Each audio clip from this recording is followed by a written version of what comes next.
Hello, and welcome back to another episode of Critical Reactions with your host, Bryan. This is the end of the week. We're going to wrap this up with one final electronic song before moving into next week's lo-fi theme, which, oh man, I love clean mixes. I think it's going to be pretty tough, so I'm going to enjoy this last listen to with IAMX, North Star. We've had a lot of high production this week in electronic. And let's have a good send-off for this theme. This is the song North Star from IAMX. It's the X edit. Comes off of the Metanoia album. Let's see what's going on.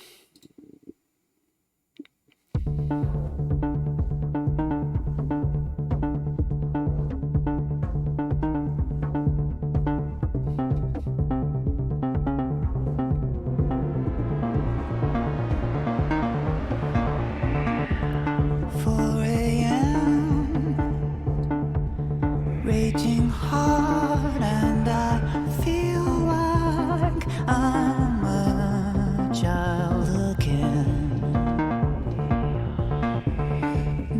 It's a very wide tone, providing the rhythmic and melodic element here.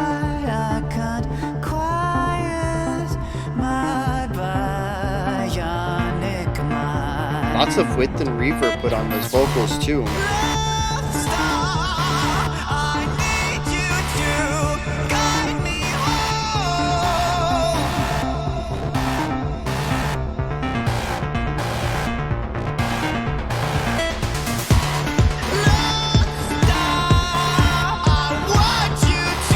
Coming in real hard.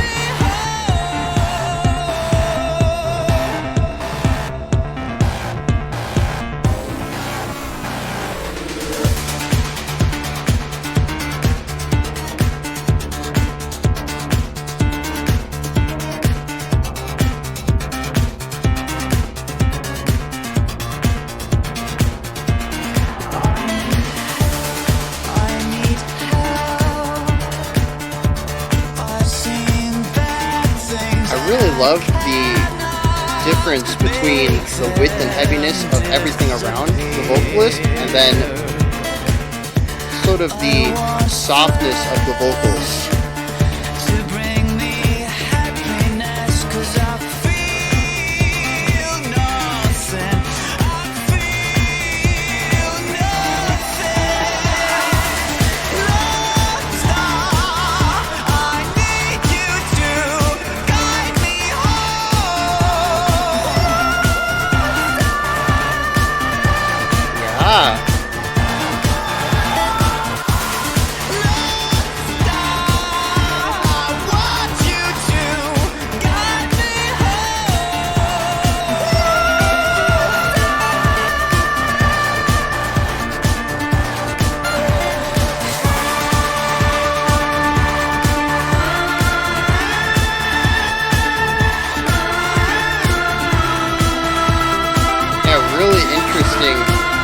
Layering right there between the vocals and that synth pad. It's the blue hour again. A little bit of contrast. In the world there is a horror of plagues. Do you still love me? Stand tall, shoulders back, feeling brave. Very interesting sounds being utilized here. Who am I?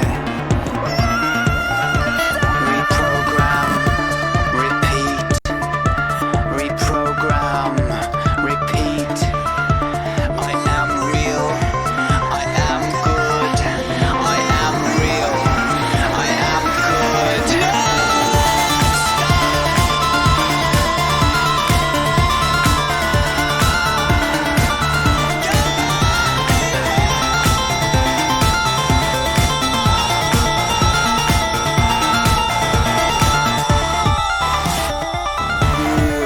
Little breakdown right here. Focusing on the lower end while still using the falsettos up top. Real clean.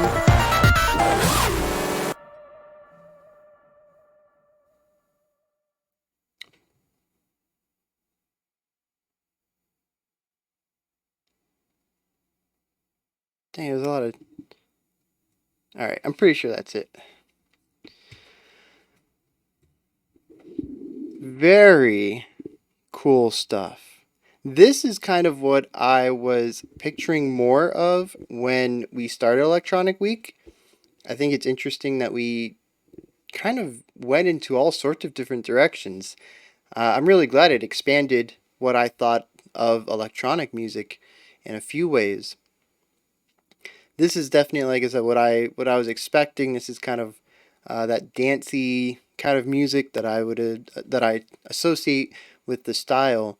But there's some really interesting things going on in here that I think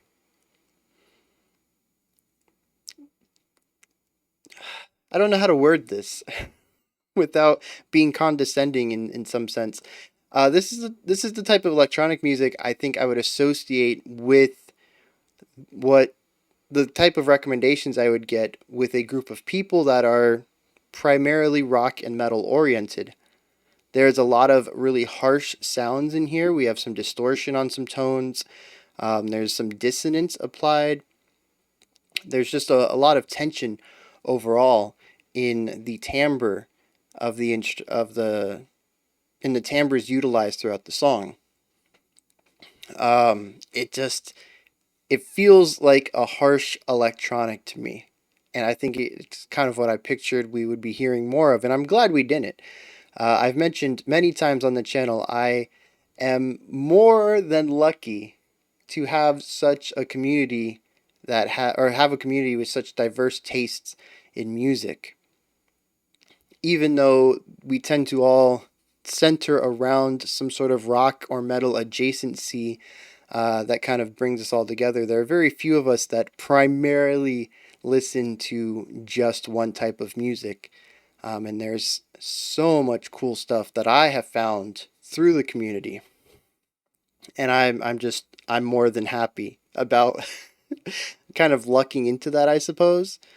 Um, and like I said, it's allowed us to listen to a few different types of electronic music this week rather than kind of what I assumed we would have more of this. Now, another thing that kind of leans itself a little bit to a rock sensibility, I would say, is the vocals. They kind of sit in that pop rock, radio rock kind of style, and I think, at least to me, it's very palatable. I enjoy it. It's right up my alley as far as male vocals go. Um, he's just very expressive with his speech, a lot of open vowels, very powerful, higher range stuff. And then, of course, some really clean falsettos up there just to pierce through a lot of the lower end, which I think was a fantastic decision, especially there at the end of cutting out a lot of the mid and higher, mid to high range tones, just going with that low end and then doing those falsettos on top of that, just to really push the divide. Just really good contrast. I loved it. Um, so yeah, let's get into some of the stuff here. Production, like I said, going into this, just phenomenal. I'm going to miss the high quality production when we do lo-fi next week. Not to say that I'm gonna dislike it. It's just like many weeks that we've done, it's not my cup of tea, and I'm going to attempt to increase and grow my appreciation of the style. Um, but yeah, the production just amazing. We have so many different ideas going on, and a lot of it is also balancing these ideas. We have that bass and drum idea on the lower end. We have the that core looping riff, the bump bump bump bump bump bump bump bump, something along those lines. Um, Playing underneath the vocals, which are sitting a little higher above it. And then there's so much production on just that core set right there, especially when we look at mix and width, reverberation, um, and all these elements that really change the way those elements sound, more so than just the notes on the page, which of course is not exactly wildly written. There's nothing really hugely complex about the notes that would be translated to sheet music. A lot of this really has to do with production and how it makes those notes sound. Even just off the beginning, which I think had that pad tone and the vocalist. I think that was it. We might have had the drum there at the beginning too, but it was such a big, epic sound. There is so much width and reverb, even just there at the beginning, to flesh it out and really give it this larger than life element to it. There's just I'm slowly coming to appreciate the production values of techno because, as I've mentioned, there's not a lot of strong musical theory elements going on with the stuff we've checked out this week. It really is about the way that it makes you feel, the way you can sit inside of it. If you just kind of tune out your brain and let the music, absorb you, you absorb yourself into the music and just kind of enjoy the feelings of it. But there's also a ton of work that goes into the production element to make these songs sound the way they do. And it's an element that I'm not too well versed in. I am pretty much a sheet music kind of guy. If you follow my band lab and you've been checking out the stuff I've been writing for the composition jams we do over on the Discord, you'll notice I do a lot of work with MIDI. That's because I write my music in MuseScore and then I export the MIDI. I really don't have a lot of experience with DAWs and virtual instruments and production and mixing and mastering. My side is really the music side, not the audio side. So it's really interesting going on this journey and having people explain things to me and being able to hear all these differences and slowly being able to incorporate not only just the vocabulary but sort of that understanding into how I listen to music like this. And I have a much greater appreciation today than I did last week or months ago or years ago of this sort of electronic music. A little bit of a tangent there, I guess. But yeah, the production is just it's really solid. I love it. There's just a lot of attention to fine details about how things sound and when they change how they sound. I do like the contrast in here too. He goes into sort of a second part. A lot of the song is still based on the same foundational stuff. We've talked about this all week. Even yesterday's track from Braids? Braids. Yeah, Braids sounds right.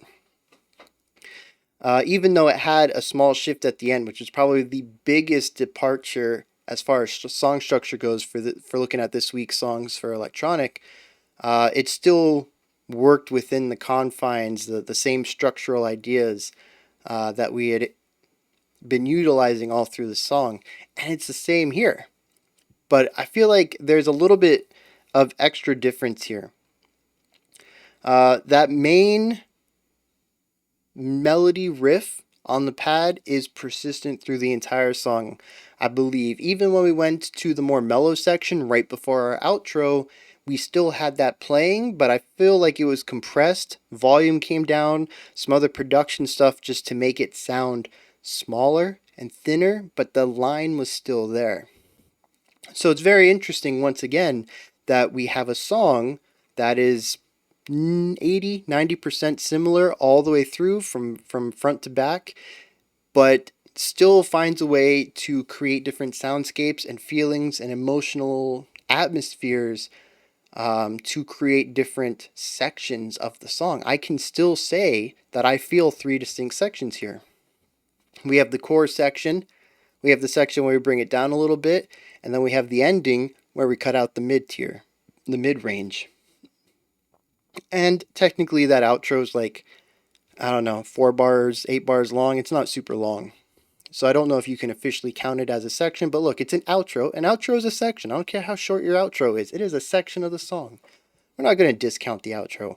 So we got three sections here, all of them utilizing the same foundational work, all of them having very different feels to them.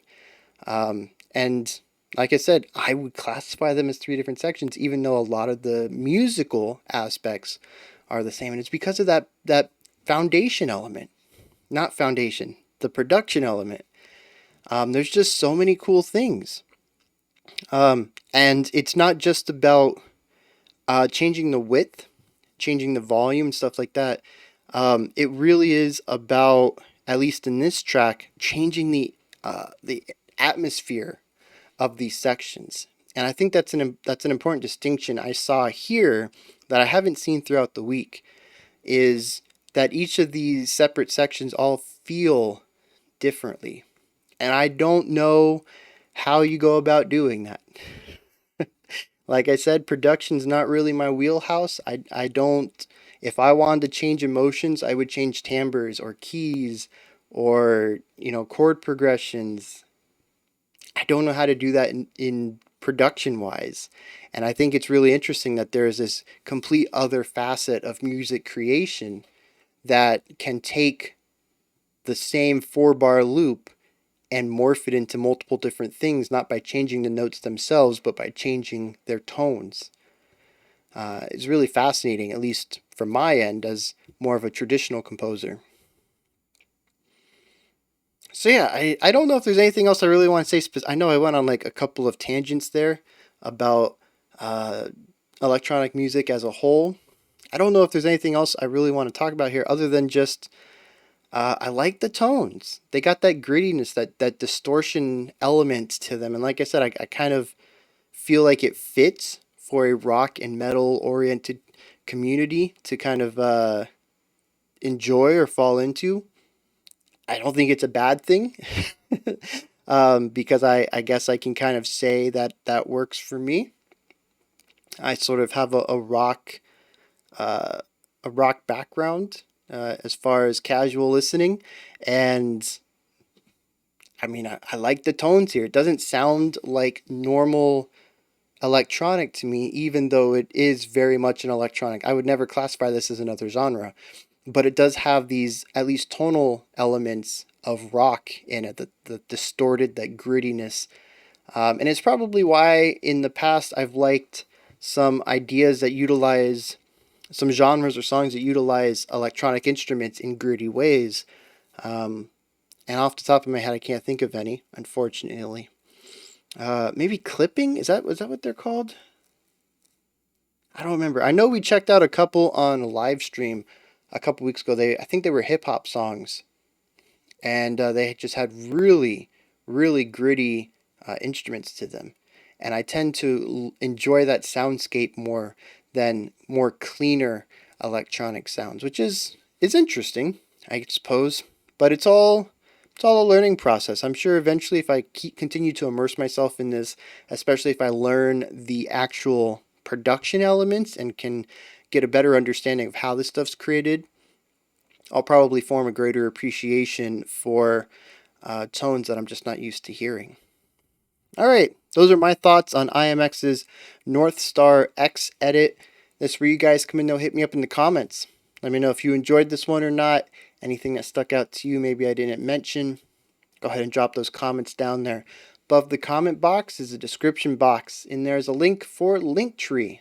It'll take you to a menu with all sorts of stuff related to the channel, such as if you'd like to support me through Patreon, follow me on Twitter, join the Discord community, and chat with like-minded music nerds, music aficionados, music enjoyers, all sorts of music-related people.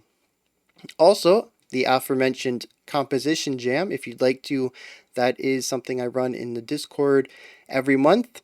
We have a task to write music, and if you want to learn to write music, or if you write music already, or maybe you've never written music at all, or maybe you wrote music 5 years ago and you want to get back on that horse, head on over to the Discord. This month's theme is polymeter.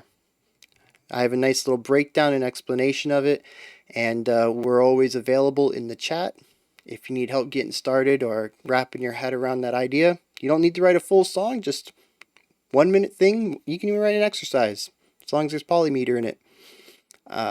The whole point is just to write music. It's not a competition or anything like that. Just get people back in the habit of it. Or if they're already in the habit, to expand, what they typically write. All right. We got one more video coming up in about 10 minutes. We're going to look at a small band, I think. I think it's their first album. They contacted me and said, "Hey, you mind checking this song out?" And I said, "Sure, I'll do it." Otherwise, if that doesn't interest you for some reason, I don't know. Checking out new music is like the whole point of this channel, so it should interest you. But if it doesn't, I'll be back Monday. We got the weekend off. You have time to catch up on anything that I've made. And then, of course, Monday, 5 p.m. Eastern Standard Time, 9 p.m. UTC. As always, we'll be starting Lo-Fi Week and checking out some more music. 2 videos each day. All right?